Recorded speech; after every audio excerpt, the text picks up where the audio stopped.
Hey, good evening. Welcome to the Nightly Entrepreneur. I'm your host, Daniel Klein. Joining with me is your co-host, Mark Dawson. Hey, Mark, how's it going, man? Hey, how's it going? Hey, it's going pretty Co-host. well. Yes. Yeah. Didn't mess up that time. Did I mess up? Third. No, no, you're fine. You're fine. Everything's fine. Let's just continue on with the show.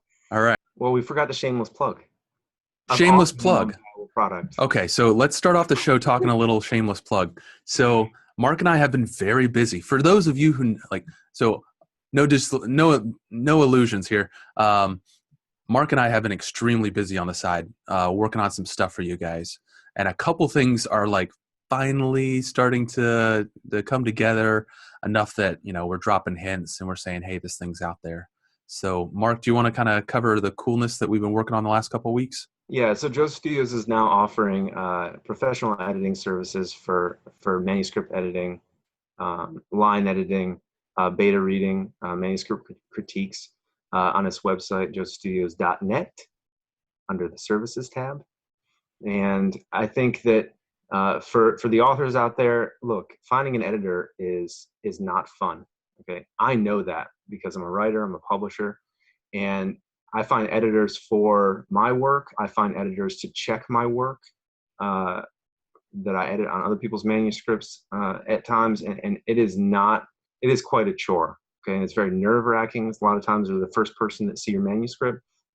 So finding someone to do a critique or just a simple edit to a full-on package, Joseph Studios now offers that with authors in mind because Daniel and I are authors ourselves, and so we understand some of the pains and some of the growing that has to occur when you send off your manuscript for the first time. So that is the shameless plug of our new editing services. I think their pricing is quite competitive, and you pay for what you get out there in editing land. So you can cut corners if you want to. We're certainly not the most expensive, but we're certainly not the cheapest. I think you'll find, try the cheapest. If you're looking for editing services, try a couple of different ones and compare them, and find yourself a good editor and stick with them forever. And hopefully it's us. So that's the kind of service that we're trying to offer, is a multi-book service for authors that they'll always send their stuff to us. So shameless plug. Shameless plug. Yeah. Yeah. So we've been very busy on the side. I've been working probably until the wee hours of the morning for the last couple of weeks, trying to get some stuff together.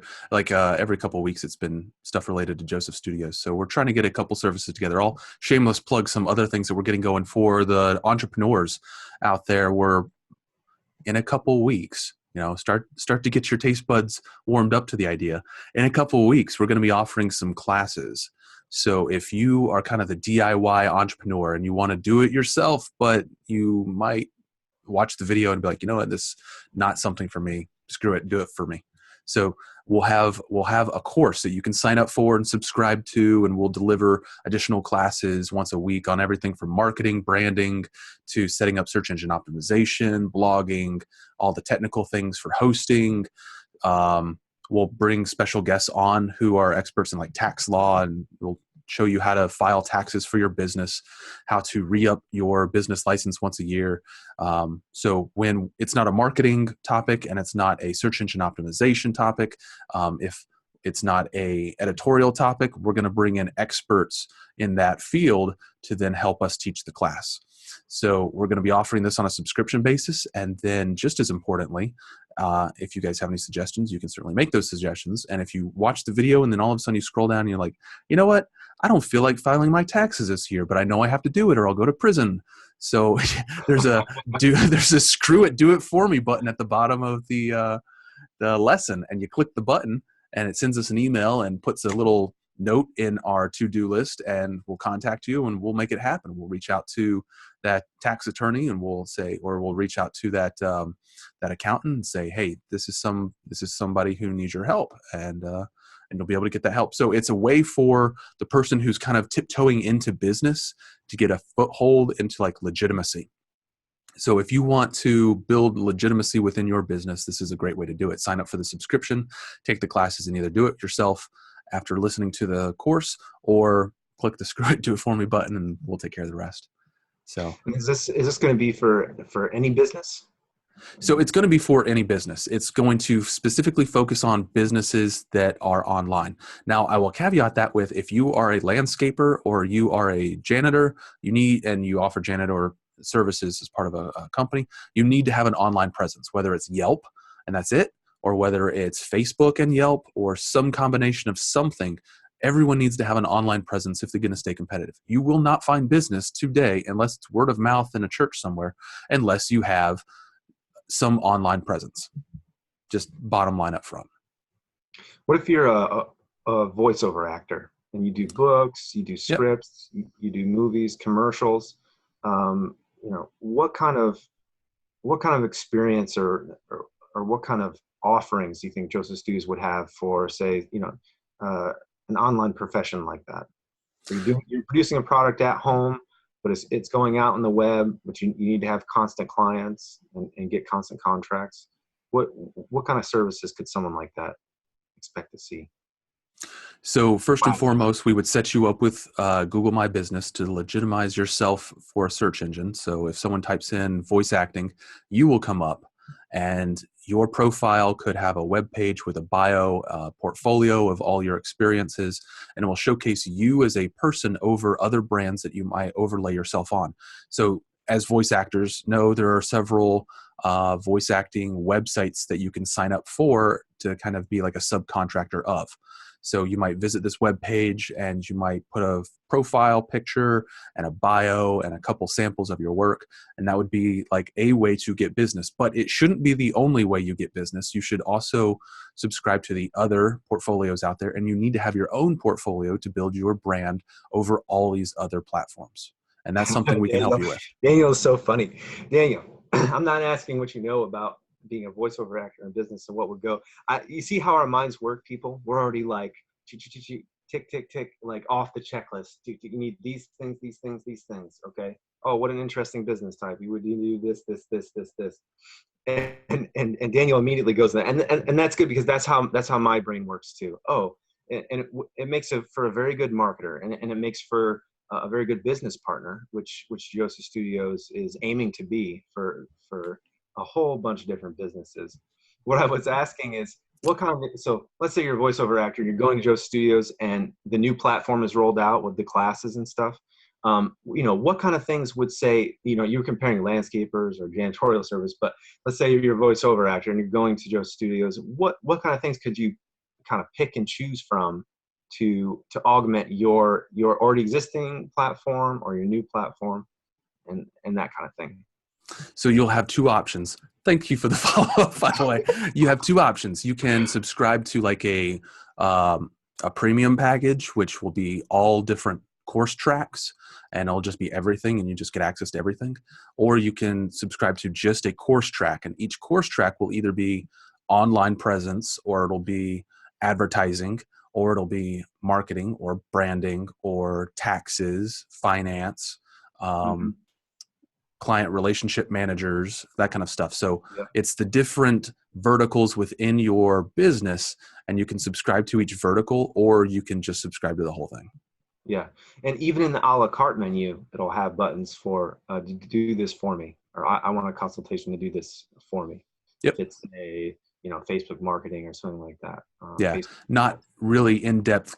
So not long courses. They'll be in depth, but they'll be straightened out in a way that you'll take the class, you'll feel happy and excited to have taken the class, and you'll feel energized to say, okay, I know what I need to do. Mm-hmm. There are no gaps. It's not one of these recipes you get in a church where the old biddy like took 2 pounds of butter out of the recipe or something like that, so it's all screwy. We didn't do that. You will have all the information you need to do it yourself, and you'll feel as though I'm empowered to do this, because you will be. And if you still don't feel like it because you want to do other things, like focus on clients or focus on your actual business instead of doing like an advertisement, then you click the do it for me button and we do it for you. Yeah. And then, to speak personally on the matter, as an author, as a publisher, there are things I could try to do everything myself. Okay. I could do every facet myself. I know the knowledge. Some knowledge I would have to brush up on, right? But also know, and part of being a good business owner is to know when to hire an expert and know when to free up your time to create whatever product you are, especially if you're a creative. If you're spending time making an augment of your actual product, and it takes more time and it takes away from you writing manuscripts, for example, or or producing voiceover tracks or auditions. When you do want that done, and you have to certainly know enough so that you don't get screwed. And we've talked about that before. And so even if you go through, say, the course on Just Studios, at least is what it sounds like, even if you go through the course, but you decide to hire Joseph Studios, at least you'll have some knowledge of what's going on and what you can expect coming out of it. Right? Yep. You'll be able to ask all the right questions. Okay. So that's the shameless plug. We're not ready with this yet. I want it to launch and be in a very, Upcoming. very good state. It's coming up, Yeah. but I'm not going to release it until it's done. And I'm not going to, my definition of done is that it's freaking perfect. But that kind of ties in with our topic for tonight, right, Mark? Yeah. MVP, minimum viable product. Yeah. Minimum viable products. What's the minimum viable product on this new course action, Daniel? Yes, that's a really difficult question. So as business owners, you have a product or a service, and at what point do you release that product or service for consumption? And the scary part is, if you add all the bells and whistles, you're probably wasting time and money because all these bells and whistles aren't going to be used. And so you've added all this stuff and you've put in all this work and no one's going to ever touch it. And minimum viable product says, start out with just what the clients or customers want, and then play it by ear based off of feedback and see what direction they want to go in, and then go in that direction. So it makes sure that what you do is valuable, and you don't focus on bells and whistles that aren't ever going to be used. The downside, and it's a very, very bad downside, is that if you screw up and you release something, you could very seriously release something that people hate, like absolutely freaking hate. And in this day and age where we have Facebook rants and online trolls, like if you're not keeping up with your brand and where that brand is exposed and who is exposing it and what that message is. So what I'm saying is, if you are not in the chat rooms and the blog posts and the websites that are talking about your product, one, you're wrong. And two, if they're talking bad about you, then what they say is the truth, because there's no one to refute them. There's no one to engage in that dialogue to be able to say, you know what, we screwed up. This product didn't meet your needs. We're going to fix it.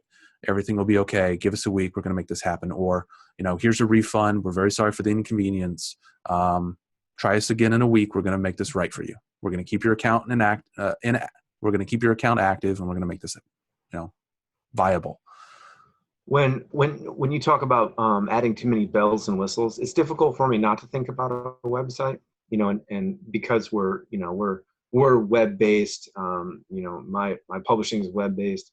A lot of businesses are web based now, but it does make me think of when I owned a taxi company, and this is not having to do with our website. Our website was very streamlined, but starting out, our real customer, yes, it's the person that gets in the cab, but our real customer is the taxi driver, right? Because that's who pays dues, that's who rents the cars and stuff like that. That's the way the business model was anyway. And in the beginning, I think we tried to do too much, when really what we had to produce for the driver, our real customer who was out there making money and bringing it back to us, basically, was a safe vehicle, a safe, reliable vehicle, with all the accessories that a cab has to have on stickers and lights, and the bureaucracy part covered, all the permits and stuff like that to make you like A-okay, and that's it. Okay, meter, stuff like that, right? And a phone system, a way to communicate effectively. That is it. That's the minimum viable product in order to start seeing a return on our investment of large investments of buying vehicles, okay, which aren't small investments, right? When the bells and whistles in that example were uh, tablets for drivers. Everybody's got a smartphone anyway. It was just an added expense that was a bell and whistle. Cool, right? You definitely get us some drivers to turn their heads and be like, "Hey, I want to work for that company." They give you tablets, right? They also, drivers break tablets and stuff. Customers break tablets. I mean, it's just the way it is, right? And getting in an overly complicated phone system, dispatching system, that was a bell and whistle that we didn't necessarily need to, and that's costly, and that was usually a reoccurring cost too. Um, you know, and getting a bigger office, so we could have meetings. What, once a week, once a month? We didn't necessarily, like, those are just examples of, like, hey, do we really need to buy all those things? Do we really need to get these fancy gadgets or the nice polos? They were a nice touch, right? I think that was with some of the bells and whistles. Hey, this is going to be a really nice touch. People are going to love it, right? But did it really change our bottom line? Well, it made our bottom line, so we had less of return on investment because our initial investment became much larger. So it's easy to think about websites and kind of try to conceptualize that. Oh, bells and whistles, like extra menu bars or what, But in a real business, it can mean you go buy 4 computers instead of 1, or you just get too much going on. But obviously, we're focused on the websites.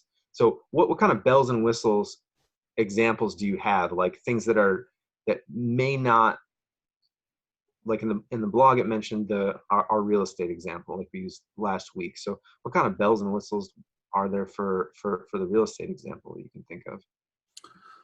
Let's see. So for the real estate example, I'm trying to think. There's a lot of web-based things that are kind of bells and whistles that no one really cares about, like searches that no one really cares about, visualizations about like homes for sale in your area. There's bells and whistles like a map feature that shows up on your webpage, and you can draw a circle around the map feature and see what houses are for sale in that circle. That's useful. Hold on. All the other Really? stuff you said, like, because I bought a house in October, right? So I was searching, and it was madness. I was selling a house, and all those things you said, yeah, I was going through my mind. I'm like, yeah, on those websites, there's a lot of garbage on there that I don't even look at. Like this home is featured, in your area, right? And it's always like some garbage, like some computer picked, like that's not what I want at all. Like you don't get me, you don't understand me. But one thing though you said was the draw a line around the area, like yes, but maybe you don't need that right away. I think that's the point, right?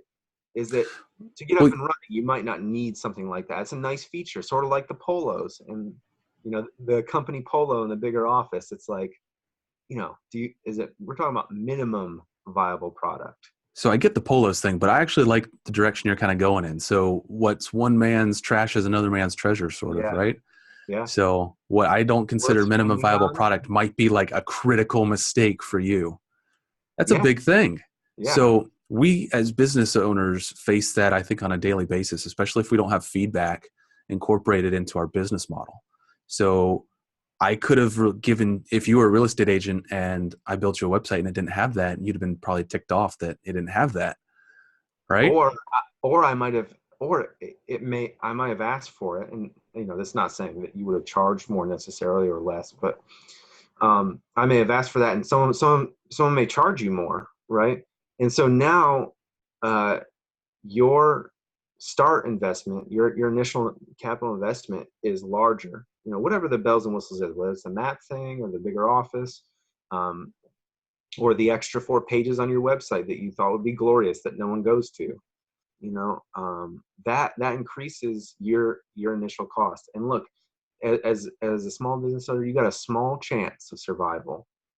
You've got to hedge your bets as much as possible. The more money you can keep in the beginning, we're talking about dollars and cents. Every little bit counts. When you start throwing money out there without direction, without proper planning, and thinking about how is this going to get me a return on investment, that's when you start to get into some trouble.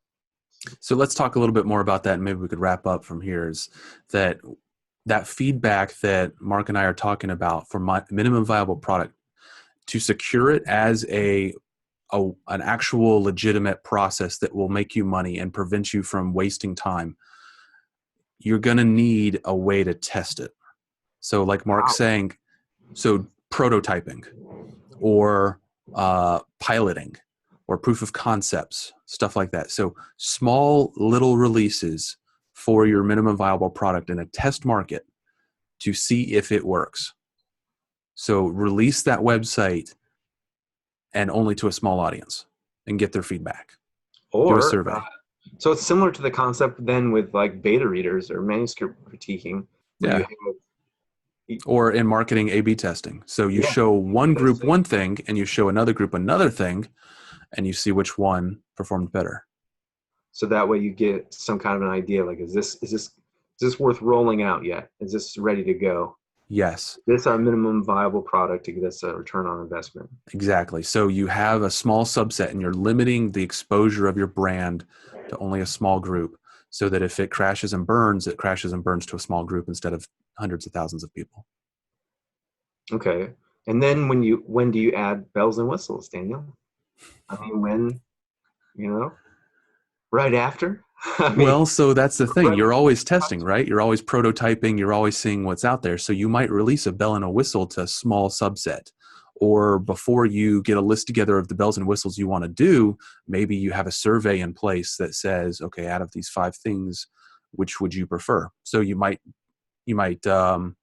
call some service or do something or buy something, and you get a survey at the end that says, how did you like this product? What would you like more of? What would you like less of? You might have been part of a test group, and your feedback might show that business which direction to go in.